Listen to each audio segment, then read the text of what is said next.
Jensen, host of Parent Boss Leader PBL, and I am very excited to have Stephanie Helfer back today. Stephanie is the expert acquisition head at Paro.ai. She leads an incredible recruiting team, filling positions over there. And Stephanie, you are a guest again, part B to our podcast. You're making history. You're the first time I had a second guest back. Thanks for coming. You're welcome. I love it. I didn't know that. Yes. So before we dive in today, we're going to be talking about remote work in general. But for folks who maybe didn't get to catch your first podcast with me, would you like to give a quick overview about who you are, your role, things like that? Sure. I have been in talent acquisition now for 15 years, in leadership roles for the last 10. Really passionate about talent acquisition and helping people find their perfect job opportunity, careers, helping guide and coach them. So I was excited to be able to chat with you about another topic and just have an additional conversation. Great. And it's so exciting having you back on because even being on PBL, you're a parent as well. You have 2 teenagers, daughter and son at home. You're a powerhouse leader in your career. So that's inspiring to me and many people out there. So today, diving in, we're talking about remote work. So getting your opinion, being a leader in the industry, do you think that there's going to be a transition to more remote work in the future, less? What do you think? It's interesting because you see some of these companies where they're starting to pull people back into the office. I think the hybrid model is just such a perfect blend. But for those that work completely remote, like I do, I have since 2018, there are real benefits to that. So I think companies have to be really, really wise with that, adjust accordingly, and maybe even just be open, for the right candidate, for the right person. Let's see what their needs are. And maybe that's the way they go about it versus just being set one way or the other. Yeah, I think that's good advice. And myself too, coming from the staffing world, working with a lot of different industries, I've noticed that too. There's trends. Sometimes companies are bringing employees back. Some are allowing them to work remote. Some companies have experienced even a mass exodus when they were bringing people back. All of a sudden, a lot of employees left because they want it to be remote. It's an interesting time we live in, to say the least. So let's talk about the challenges a little bit. How do you personally, being remote, how do you stay connected with your team, especially for the more extroverted personalities? How do you ensure that they get enough encouragement in their roles? You have to be really intentional with your communication, and you have to make sure that you are reaching out on a regular basis, because in an office where you could just be walking by someone in the hallway, bump into them and be like, oh my gosh, I meant to talk to you. And now all of a sudden that turns into a conversation. That doesn't exist in the remote world. So what does that look like? I think it's being much more intentional with your communication. And I'll put office hours on my calendar where it's just like almost just a time where they know anybody can jump on and chat with me and connect, or for us to work side by side. Sometimes you miss that, just sitting there while you're working away and you hear other people talking and doing different things. So we do things like that to get creative so that people feel a little bit more connected. I think that's so cool that you do that. I'm even learning from you right now. So office hours, you'll even all be working together, but doing your own thing and maybe making a comment or a joke here and there, something like that. I love that. I think that's great advice. It's what you would do in the office, right? Yeah. So how can you bring some of those things? It's feeding off of each other's energy. And sometimes you need that some days, instead of just working by yourself at home. Yes, I think that is great advice. So how do you know what's going on in other departments and cross-functionally? Because you're right, in the workplace, you can be walking around, hear the buzz, easy to connect with people. But how do you stay on top of what's going on in your own organization? I think, depending on the structure, if you have, monthly business reviews or, bigger all hands meetings, things that you're learning about that. Again, reaching out to people and connecting with them. Hey, could I hop onto your team meeting and hear, what's going on and what some of the goals are that they're projecting for their own teams. So again, it's that intentional piece. But but it is different, I think, for people to navigate depending on, the environment of the company. So I think as a leader, you've got to help guide and open up those doors, make yourself approachable. Reach out to me anytime. I'd love to chat with you. So people, it doesn't become this thing that they're afraid of.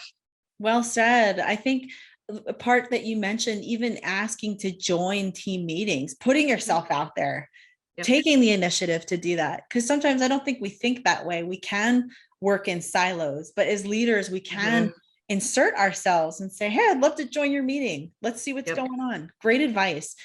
So, how have you seen effective employee engagement in a remote setting? Do you have a virtual water cooler conversation, so to speak? Yeah, I think in team meetings, making sure that they're really collaborative. So everybody's just speaking up and then sharing ideas, brainstorming sessions. Now that I'm here in Arizona, so now that it's actually starting to cool down, I love to do walking meetings with people. So it's like, hey, because sometimes just pulling yourself out of environment, ideas kind of flow a little bit differently.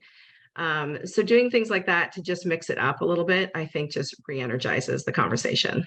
That's really cool. So you'll put your earpods in, go for a walk, and just have conversations. Now, of course, that's, you don't need to be in front of the computer and reviewing, documents or what have you. But if it's, let's talk about, what are our challenges, think some things through. How are you doing? Getting to know people, a little bit just more personally. How can I help them and support them to be better in their role? Well, let's walk and talk. That's what I always say. I think that's super cool. In fact, one of our leaders at ATR International, where I work, he takes meetings going for walks. And I think it's such a good idea. Really, you're getting your steps in, because all of us being remote, for me, the temptation, I'm always at the refrigerator. So it's a good way to stay healthy too. Good stuff. So how do you build team culture well and ensure your team gets to enjoy time with coworkers and not just power through the to-do lists? One of the things I do currently in my team meetings is we ask a fun question at the beginning of it. It may be something as simple as, Halloween was just around the corner. What is everyone's Halloween traditions? Do they celebrate? Do they like it? Do they not? We have fun ones where it's like, if you could go back in time and you were only able to bring one thing with you, what would it be? Just goofy, fun, almost kind of icebreaker type questions, but it's fun. We always get to know something new about each other by doing that. And it can seem as though maybe from the outside, someone's like, gosh, that's not business oriented. Is that, what's the value in that? It's great to just learn more about the people that we're working with and engage that way. Yeah, I think that's a great point. So jumping into more of the positives about remote work, what do you love about remote work yourself? As a working parent, when my kiddos were littler, the juggle was just so real. I think there were some mornings that I would be up at 5 a.m. to get them all dressed, ready to go, drop them where they need to be. By the time I was at work at 8 o'clock, I was exhausted. I already felt like I did a job just to get to work. And then heaven forbid, kids are sick, you're using your vacation time, all of those different things. There was just no balance. It was so hard to find the balance. And I love in a remote environment that you can do that. You can do that a little bit differently.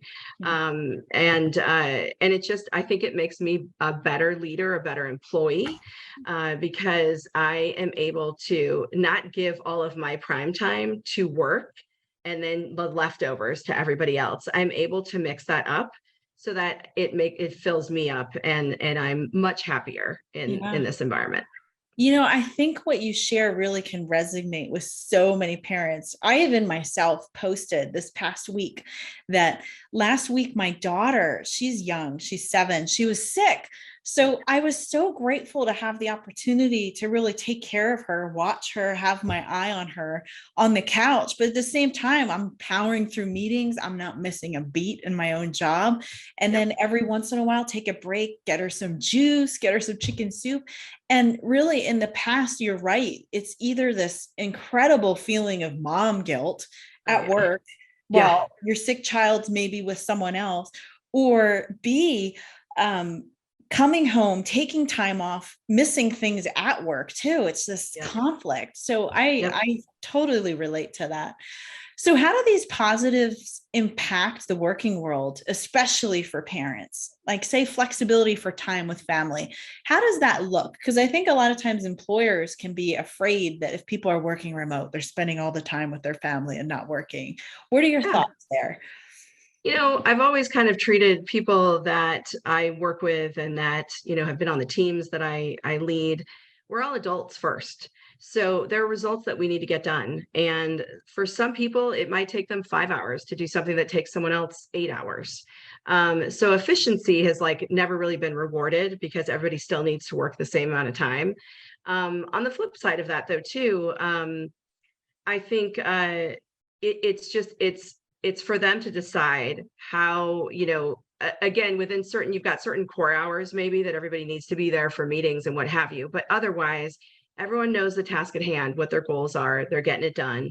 If they need to, for example, I don't take lunches a lot of time, but do I run my kids to school in the morning and then pick them up in the afternoon? Yes, that's kind of like my lunch, if you will, just separated out. Mhm. I wouldn't have been able to do that in an office environment. It would have been as easy to do that. Yeah, absolutely. We cut Yeah. down, even you mentioning, part of me, my heart went out because I know the feeling of when you have kids to get ready, 5 a.m. running around, making Yeah. sure everyone looks presentable, or Mm, shepherding, dealing with little hearts and conflicts in the morning, making sure yeah. everyone's fed, speeding to school, then speeding to work. And by the time you Uh, get to your desk, you're there, oh, I can't. I just So, remember getting to my desk sometimes and being just like such a mixture of emotion. It would yes. take me a minute to shake that off to then go Mhm. into work mode. And now we kind of switch back and forth so much easier. We do. We move into Yeah. two different worlds so quickly. Yep. Yep. So, what do you think working productive hours? You kind of mentioned the flex work schedule. What do you think's the most convenient, or what do you recommend for other people? What are ideas? You have to make sure too that because I think in my first remote role, and somebody said this to me, and I was like, nah, I don't see that being a problem. Then all of a sudden I was like, oh, okay, it's a problem, which is turning it off. Because, that's the one thing that is nice about going into an office is you're working and then when you leave, you're away from work. Whereas when you work remote and from home, it all blends together. So Mhm. really making sure that you make it quality time for when you are working, but you give yourself permission to turn it off and to just set it aside until the next day. Because I think what can also happen in a remote environment is you work a lot of hours Yes. and you just never stop. Yep. So you've got to make sure to find that balance, in both ways, if that makes sense. So it's great to have the flexibility, but you also don't want to be working, 10, 12 hours a day, because then that's going to be difficult in another way You're and burn you out, absolutely right. really. Yep. Yep. Absolutely. I think I relate to what you're saying as well. When I first started doing remote work, I noticed I would log on 8 a.m. and sometimes I wouldn't log off till 11 p.m. Yeah. And that Yep. works maybe when you're single or you don't have other people in your life. But then when you add kids, I started doing that for a while. And I noticed even behaviorally, it was impacting them when I'm just at my computer. So really separating times and being intentional, because Yep. you've talked a lot about being intentional and setting time up, work time, home time. It Yeah. takes maturity, and it takes being a solid contributor at work and really knowing your priorities as well. Yeah. So some other topics I wanted to chat about: people nowadays, and I don't think it's caught on a ton, but for those who are remote workers, really, they can live wherever they want.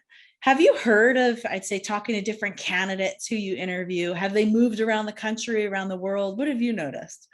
I have. I've seen that, and it's been really fun. People that have always wanted to live in a certain place, but they didn't know if they could secure work there, or different family issues or things where they need to go and support someone, take care of someone. But maybe it's not a permanent move, but it's temporary. It's allowed people to be able to do that. And even I talk to people where they're working in a cafe or like a WeWork type of environment, because they like working from home, but they also need to get away and get out at times too. So it's kind of fun to see how people figure out ways to make that happen. Yeah, absolutely. We can Yeah. find ourselves in Bora Bora, wherever nowadays, right? Yeah, that's true too. Yeah, I did. I had one of a member of my team right now went to Europe on a dream trip into different countries, and she decided a few days she was going to check in and sit in on meetings and do that, and then the rest of the time she was traveling. So it was so wild to see her in different locations while she was traveling. It was kind of, we were all kind of living through her while she was on her trip. It was fun. Yeah, that's really fun to hear. I know I've had some folks on my team who've done the same. They said, I Yeah, really don't want to take vacation, but I'd like to be here maybe after hours, go out. And they've done that. And it's a really cool thing that we have yeah. that flexibility. Because at the Hmm. end of the day, if you're a solid contributor, you know what your goals are in the Yep. company, and you either work towards that or not, because you'll be Yeah, productive at home if you're productive in the office, right? got Yeah, it. Yep. interesting. So, kind of to wrap this up a bit, what's your last piece of advice for leaders looking to make the most of remote work, say managing a team? Any good solid nuggets for other leaders out there? So I think you have to be more transparent than you've been in the past, especially in a remote environment. But I think that across the board, get to know your team, find out what they're enjoying, where their challenges are, and how you can support them, and being genuine. We're all people first before we're titles or experience or expertise in areas. We all just have different things going on. So the more that you get to genuinely care about the people you work with and that work for you, that you just work better together. Mhm. So I love being able to do that, and I think you really have to do that even more so in a remote environment, because again, you don't have that opportunity to cross paths depending with people, all the time. So how are you doing? What can I do to help you and support you better? That's a question I always ask at the end of each of my meetings to make sure that I haven't missed something. That's Yeah, good. That shows that you are a good leader. Just asking how you can come alongside and help too. I think that's really good piece of advice. Stephanie, thank you so much for joining and being a second definitely. time guest I again. love it. Thank you so much. Yeah, I encourage the audience even to connect with you out there on LinkedIn. I think you've a great background, and you've wonderful experience being a leader in talent acquisition, but even candidates alike, you have a passion for helping people. So it's a pleasure to know you, and thank you for joining. Thank you so much.